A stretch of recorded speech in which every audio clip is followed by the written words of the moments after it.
বান্দরবানের থানচি উপজেলার নাফাখুম ঝর্ণায় গোসলে নেমে মোহাম্মদ ইকবাল হোসেন নামে এক পর্যটক নিখোঁজ হয়েছে।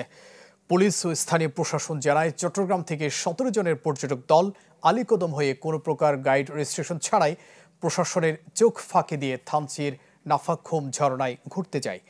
এ সময় ঝর্ণায় গোসলে নেমে পানির প্রবল স্রোতে তলিয়ে যান ইকবাল। খবর পেয়ে ফায়ার সার্ভিস ও থানচি পুলিশ উদ্ধার অভিযান শুরু করলেও তীব্র স্রোতের কারণে তাকে এখনও উদ্ধার করা যায়নি। নিখোঁজ মোহাম্মদ ইকবাল হোসেন ঢাকার ডেমরা থানার রসুলপুর সারুলিয়া এলাকার বাসিন্দা।